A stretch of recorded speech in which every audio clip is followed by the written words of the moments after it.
Hello everyone, welcome back to my channel. इस वाले part के स्टार्टिंग में दिखाया जाता है काबिन ओम से बात कर रहा था। ओम बोल रहा था कि बॉस आप ट्राई कर रहे हो बार बार दोनों को अलग करने के लिए, लेकिन दोनों ही एक दूसरे के पास आ रहे, एक दूसरे की जान लेने की ट्राई कर रहे।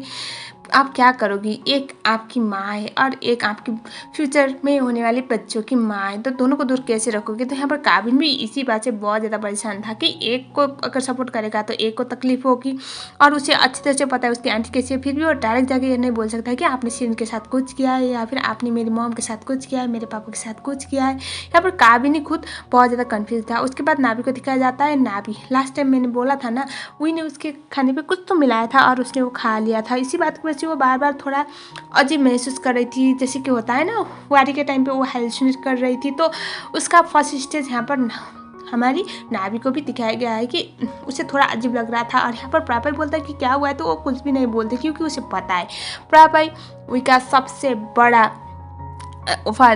वफादार बोलते हैं, शायद वफादार है। तो यहाँ पर वो कुछ भी नहीं बोलती, लेकिन यहाँ पर प्रापाई को आइडिया हो जाता है कि जो उसने पिलाया है उसकी वजह से उसे काम करना स्टार्ट हो गया है, और ये बात वो को कल करके बता देता है। उसके बाद दिखाया गया है कि नाभी जब घर आती है तो यहाँ पर ना काबिन बोलता है तुम कहाँ पर चली गई थी, तो यहाँ पर नाभी बोलती है क्लब पे। तो यहाँ पर वो उसे अपने कमरे में ले जाता है और बोलता है कि तुम क्लब पे क्यों चली गई थी, तो यहाँ पर वो बोलती मुझे कुछ काम था। तो यहाँ पर वो बता देती है कि शिरीन के बारे में पता लगाने के लिए। तो यहाँ पर वो बोलता है कि अगर अगली बार जा रही हो तो मुझे बता देना। तब यहाँ पर वो बोलती कि लाड़ा तुमसे मिलना चाहती थी। लाड़ा मतलब जो चाचा था उसकी बेटी, जो काबिन के लिए दीवानी है। लेकिन यहाँ पर वो बोलते कि उसके और मेरे बीच में ऐसा कुछ भी नहीं है जैसा तुम समझ रही हो। तो वो बोलती कि मैंने तुमसे पूछा भी नहीं है ना काबिन, इट्स ओके। तो वो बोलते कि वो उसे अपने साथ ले आता है और उसे वापस सुलाता है और उसे पीछे से गले लगाता है। ये बहुत प्यारा सीन था। वो बोलता है कि मैं नहीं चाहता कि कोई या फिर तुम गलत समझो, स्पेशली तुम्हें तो मेरे बारे में कुछ भी गलत समझने का हक नहीं है। मैं नहीं चाहता कोई भी कन्फ्यूजन। और यहाँ पर इस मोमेंट पर नाभी बोलती कि अगर मैं तुम्हारी आंटी को गलत साबित करूँगी तो क्या तुम उसके बाद क्या करोगे? तुम उसे सजा मिलने के लिए मदद करोगी, मतलब जेल जाने। उसने तो बोल दिया कि उसे जेल भेज दूंगी। तो यहाँ पर वो कुछ भी नहीं बोलता। तो यहाँ पर वो पूछती है कि सच्ची में बताओ, अगर मैं तुम्हारी आंटी को गलत साबित कर गई, वो ऐसा मेंटल पेशेंट नहीं है, वो जानबूझ के सब करे प्रूव कर पाओ, तो तुम क्या करोगे काबिन? तो काबिन उठता है। यहाँ पर नाभी अपना जवाब चाहती थी, लेकिन काबिन वहाँ से निकल जाता है। और यहाँ पर नाभी को लगता है कि ये अपनी आंटी को बचाने के लिए कुछ भी कर सकता है। लाइक अब तक वो इतने बार नाभी के साइड पे था, लेकिन फिर भी उसे लगता है हाँ शायद ये अभी भी अपनी आंटी के साइड पर ही है। तो उसे थोड़ा बुरा लगता है। बाहर दिखाया जाता है हमारे बंदे को, काबिन को। सबसे पहले तो इतना हॉट क्यों है, और इसके बाद वो बोलता है क्या ना कि अगर तुम मेरी आंटी को गलत साबित कर पाई तो मैं अपने आप को कभी भी माफ़ नहीं कर पाऊंगा। ऐसा वो बोल रहा था कि उस पर भरोसा ना करने के लिए। इन दिनों में दिखाया गया है कि यहाँ पर ना काबिन ने बोला था कि शिरीन का फ़ोन वो कुछ दिनों में लेके दे देगा। तो यहाँ पर अब क्या होता है ना, नाभी ने जो वही डॉक्टर ले आ रही थी ना उसके लिए, चेट के लिए, मिस्टर चेट के लिए, वो डॉक्टर चेंज कर लिया था। और यहाँ पर ना ये इतना ज़्यादा श्योर कर रही थी कि वही पूरी तरह से इसी पे ध्यान दे।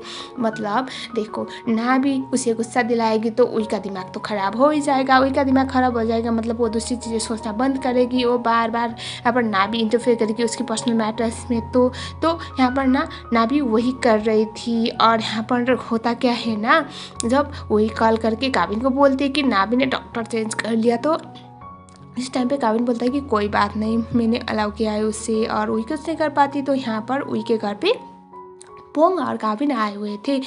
क्यों आए हुए थे मैं बताती हूँ। अब उधर नाभी ने वही को बिजी कर लिया और इसी मोमेंट पे ये लोग उधर चले जाते हैं, और ऑब्वियसली शिरीन का फ़ोन ढूंढने के लिए। वही को पता चलता है काबिन उसे धोखा दे रहा है, तो आज से वो सारे रिश्तों से आज़ाद कर दिए। नाभी को पता चलता है वही बहुत गुस्सा थी काबिन के साथ, क्योंकि काबिन ने उसे उसका ट्रस्ट तोड़ा था। तो यहाँ पर नाभी बोलते कि मैं नहीं चाहती कि तुम दोनों के बीच में कुछ भी गलत हो, जैसा भी हो, लेकिन तुम दोनों का रिश्ता बहुत ज़्यादा प्योर है। तो मैं आज से तुम्हें शिरीन का फ़ोन ढूंढने के लिए नहीं कहूँगी, ऐसा वो बोल रही थी। तभी यहाँ पर ना काबिन बोलता है कि उसे शिरीन का फ़ोन मिल गया था। एक्चुअली उसने पोंग को नहीं दिखाया था, लास्ट टाइम वो उसके घर पर फ़ोन ढूंढने के लिए चले गए थे ना। तो यहाँ पर ना वो बोलता है कि अगर ये सब ना हुआ होता तो आज हम एक दूसरे के साथ होते ना भी, जस्ट इमेजिन करो ना, कुछ भी ना बिगड़ा हुआ आता तो हमेशा की तरह हम दोनों साथ होते। यहाँ पर नाभी बोलती कि ये सब बात करने की अभी ज़रूरत ही नहीं है, इस सब का कोई फ़ायदा नहीं, ऐसा वो बोल रही थी।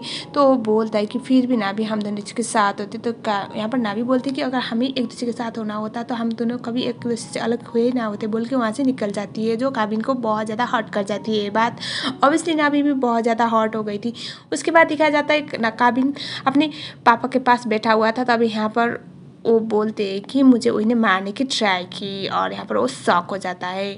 यहाँ पर ना काबिन ने तो नाभी को फ़ोन दे दिया था सिरिन का, और वो टूट चुका था। वो पोंग को देती है और बोलती है कि किसी से भी करवाओ, लेकिन इसमें जो भी था ना वो रिट्राइव होने चाहिए। फ़ोन बिगड़ गया था तो अब उसके अंदर जो भी डाटा था वो तो डिलीटेड था, और ना भी चाहती थी कि जल्द से जल्द उसे पता चले असलियत क्या थी और उसकी बहन को क्या क्या झेलना पड़ा था। तो पोंग बोलता है कि ठीक है।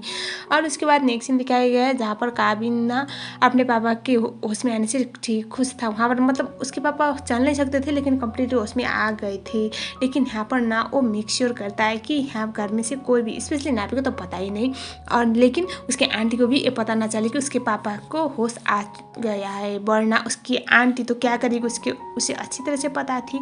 और यहाँ पर वो करता भी वही है, अपने हेल्पर को बोलता है कि किसी को भी मत बताना, स्पेशली आंटी और नाभी दोनों को यहाँ अंदर आने मत देना बोलता है। तो यहाँ पर ना वो बोलती है कि ठीक है बेटा, और कहीं ना कहीं वो भी अब बात को समझने लगी थी कि कौन किसके लिए कितना ज़्यादा सेफ था। और उसके बाद दिखाया गया है कि यहाँ पर ना काबिन अपने आंटी को नहीं बताता कि उसके पापा को होश आ गया है। और यहाँ पर ना वो तो बस ऐसा दिखा रही थी कि उस काबिन के पापा के लिए बहुत ज़्यादा ओरी है, लेकिन अब किस एंगल में ओरी है सबको पता है, अगर उठेंगे तो सच्चाई बताएंगे। सबसे बड़ी ओरी तो इसी बात के लिए थी।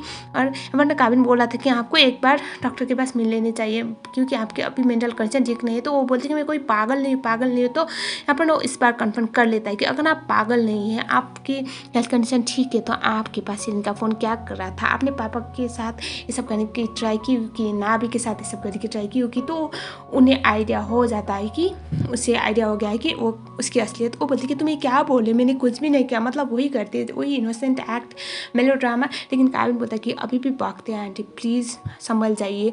लेकिन यहाँ पर वो गुस्से में वहाँ से निकल जाती है, और यहाँ पर वही कमरे के अंदर चली जाती है। And she act so crazily. यहाँ पर उसे आइडिया हो गया कि सिरिन का फ़ोन वो उसने छीन के ले गया था, मतलब वहाँ से चुरा के ले गया था। तो वो अब सोचती है उसे कैसे आगे बढ़ना है, मतलब ऑलमोस्ट सब कुछ उसके हाथ से दूर जा रहा था। और उसके बाद नेक्स्ट सीन में दिखाया जाता है यहाँ पर ना चेट को मिलने के लिए सबको मना किया गया था, मतलब काबिन के पापा को। यहाँ पर वो जब जाके पूछते तो वो बोलता है कि अभी सब कुछ ठीक है, मैं तुम्हें नहीं बता सकता। और यहाँ पर ना नाभी कुछ नहीं समझ पा रही थी। नेक्स्ट सीन दिखाया गया है जहाँ पर ना एक बंदे ने इलीगल बिजनेस के बारे में पुलिस को इन्फॉर्मेशन दी थी, जो चेचा था ना उसका। एंड ऑब्वियसली इट वॉज काबिन। और यहाँ पर चेचा बोला था कि तुम आग से खेल रहे हो, तुम अब ये नहीं समझ पाओगे कि तुम्हारे साथ क्या क्या होगा। और वो डायरेक्टली वार्न करता है। तो यहाँ पर अब काबिन को इसकी खोखली वार्निंग से कुछ ज़्यादा फर्क तो पड़ने वाली नहीं थी, क्योंकि वो नाभी को प्रोटेक्ट करने के लिए कुछ भी कर सकता है, लाइक लिटरली कुछ भी। यही मुझे इस ड्रामा में सबसे पसंद है।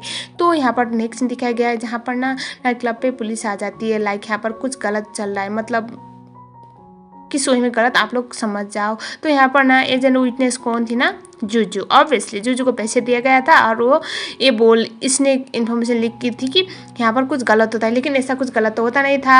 और यहाँ पर ना ऑब्वियसली चेचा को देखने के बाद काबिन को आइडिया हो जाता है कि किसकी वजह से पुलिस तक ये इन्फॉर्मेशन पहुँची है। लेकिन जैसे तैसे यहाँ पर ना काबिन सिचुएशन को संभाल लेता है। और प्लस क्या होता है ना, जो चेचा के अगेंस्ट जितने भी एविडेंस ओम ने इकट्ठा कर लिया था ना, ओम के पूरे ऑफिस पे आग लग गई थी, ये उसे कॉल में पता चलता है। तो यहाँ पर काबिन बहुत गुस्सा होता है, क्योंकि उसने प्लान किया था कि इस बार वो चाचे को जेल तक भेज के रहेगा, लेकिन अब पता नहीं कैसे भेजने वाला है। और यहाँ पर ना वो सीधा सीधा वार्न करता है कि तुम मेरे सबसे फेवरेट चीज़ के आसपास हो, जिसको मैं सबसे ज़्यादा चाहता हूँ ना, उससे मिलने के लिए तुम मुझे रोक रहे थे, तो मुझे तुम्हें इस तरह से रोकना पड़ा।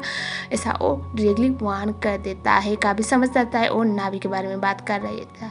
और उसके बाद नेक्स्ट सीन दिखाया गया है जहाँ पर ना नाभी को, मैंने बोला है ना, उसे धीरे धीरे करके मेडिसिन दे रही थी ना वही, तो उसके लिए सिचुएशन आउट ऑफ कंट्रोल हो रहा था। तभी उसे आता है कॉल पोंग का। पोंग ने फ़ोन रिकवर कर लिया था। वो बोलता है कि मैंने इस फ़ोन पे क्या क्या मिला है मैं तुम्हें नहीं बता सकता नाभी, बस इतना समझ जाओ, तुम्हारी बहन अब इस दुनिया में नहीं है। ये सुनने के बाद नाभी की ना पैरों से जमीन निकल गई थी, क्योंकि उसने आज तक जो कुछ भी किया बस अपनी बहन के लिए किया था, बहन के बारे में पता लगाने के लिए। फ़ोन वो जैसे तैसे रखती है, और वो खुद को कंट्रोल कर नहीं पा रही थी, अपना सर इतना दुख रहा था, और वो क्या सच है क्या झूठ है वो सब कुछ समझ ही नहीं पा रही थी, जिस तरह से लास्ट टाइम वारी के साथ हुआ था।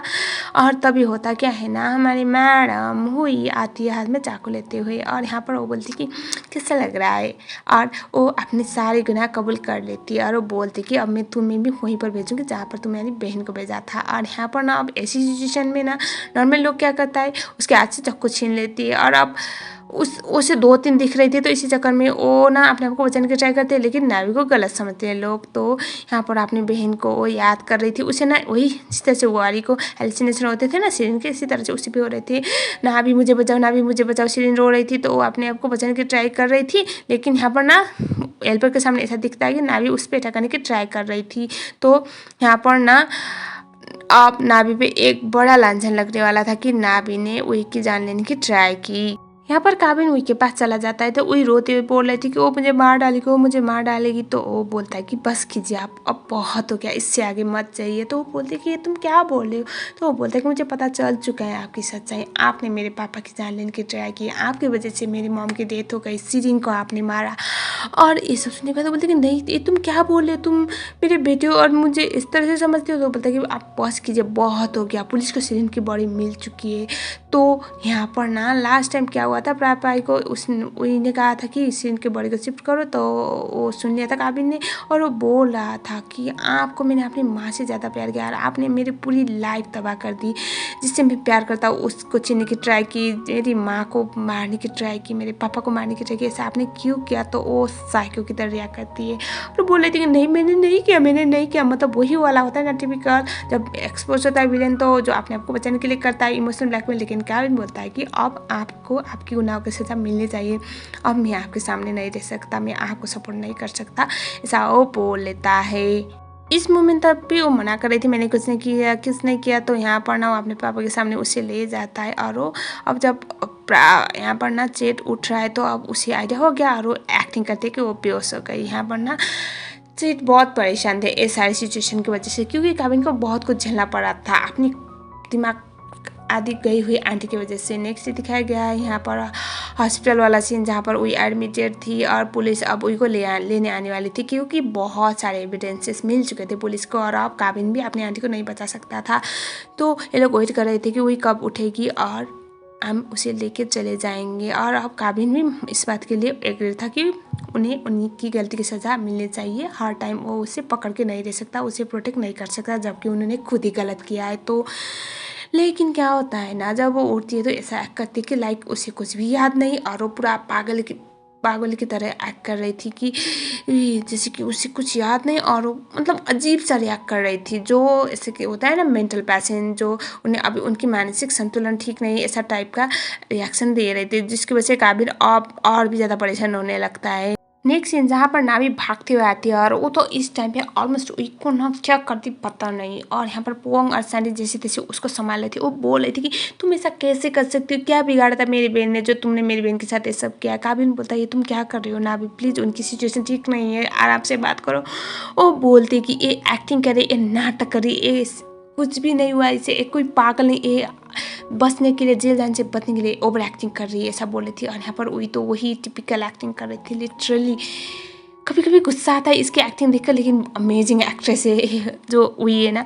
और उसके बाद यहाँ पर नावी इतना ज़्यादा रो रही थी ना, अब ना क्या हुआ उसके साथ तो अब आपको आइडिया हो गया होगा। जिस बहन के लिए इसने सारी दुनिया से लड़ रही, जिस बहन को ढूंढने के लिए उसने एक क्लब ओनर की मिस्ट्रेस बनने के लिए भी रेडी हो गई, मतलब ये कहते थे लोग, और आज वही बहन उसकी काबिन के आंटी ने उसको मार दिया, और वो इसकी दुनिया में है ही नहीं। तो अब क्या करेगी, इतना गुस्सा होना उसका जायज़ ही था। लेकिन यहाँ पर पोंग और सैंडी जैसे तैसे नावी को संभाल लेता है, क्योंकि हॉस्पिटल पे किसी के ऊपर इतना चिल्लाना अलाउड नहीं था।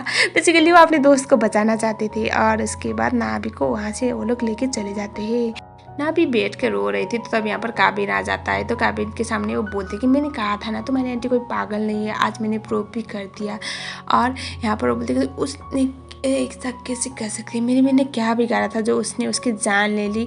जिस बहन के लिए मैं आज तक जिंदा थी, जिस बहन को ढूंढने के लिए मैंने नाइट क्लब ज्वाइन किया, एक क्लब में काम किया, उस बहन को उसने मार दिया। और उस टाइम पे जिस टाइम पे वो प्रेग्नेंट थी उसने एक नहीं दो जान ली।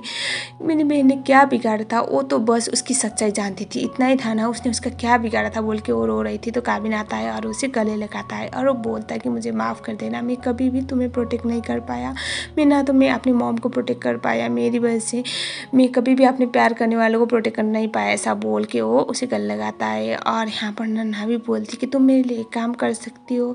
तो यहाँ पर बोलता है कौन सा काम। तो यहाँ पर वो बोल रही थी कि अगर तुम सच में मेरे लिए कुछ सोचती हो, कुछ फील करती हो तो अपनी आंटी को जेल भेज सकती हो। तो यहाँ पर वो बोलता है कि क्या तुम मेरी आंटी को माफ़ नहीं कर सकती, क्योंकि मेरी आंटी की मेंटल कंडीशन इस टाइम पे ठीक नहीं है। तो वो बोलते कि तुम्हारी आंटी नाटक कर रही है। और मेरी बहन भी तो जब मरने वाली थी तब उसने तो गिड़गिड़ाई होगी ना, वो भी अपनी जान के लिए भीख मांग रही होगी ना, लेकिन तुम्हारी आंटी ने नहीं छोड़ा, मेरी बहन की मारा, मेरी बहन के पेट में जो बच्चा था उसको मारा। और अब तुम बोल रहे हो कि अपनी आंटी को माफ़ कर दो, मैं क्यों माफ़ कर दूँ उसे, उसने सबकी लाइफ तबाह की, ऐसा वो बोला थी।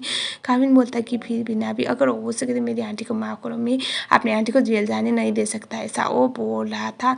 तो बेसिकली उसने क्या किया ना, उसकी आंटी मेंटली अनस्टेबल है ये बोल के उसका बेल ऑलरेडी करवाया था। इस बात की वजह से नाभी ना बहुत ज़्यादा गुस्से में थी। अब तक तो नाभी और काबिन में सब कुछ ठीक ही चल रहा था, एक दूसरे के लिए कुछ भी कर सकते थे, इनडायरेक्टली काबिन नाभी के लिए कुछ भी कर रहा था। लेकिन इस मोमेंट पे वो अपनी आंटी के साइड हो जाता है, क्योंकि उसे सच्ची में लगता है कि उसकी आंटी मेंटली अनस्टेबल है।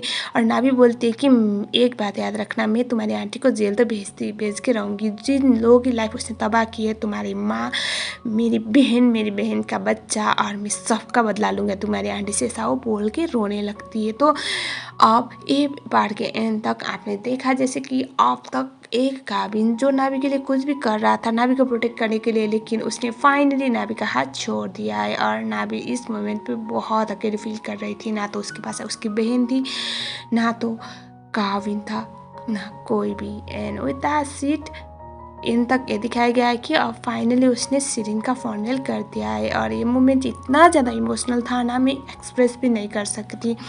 एक बहन जो अपनी बड़ी बहन को ढूंढने के लिए सारी दुनिया से लड़ रही थी, आज उसकी बहन ही उसके पास नहीं थी, ये मोमेंट तो किसी के लिए भी सही नहीं हो सकता। सो लेट्स सी, अब इसके बाद एक ही पार्ट है जिसमें हमें देखने को मिलेगा कि वही को उसकी करने की सज़ा मिलेगी या नहीं, और किस तरह से वो अपनी करने की सज़ा भुगतेगी।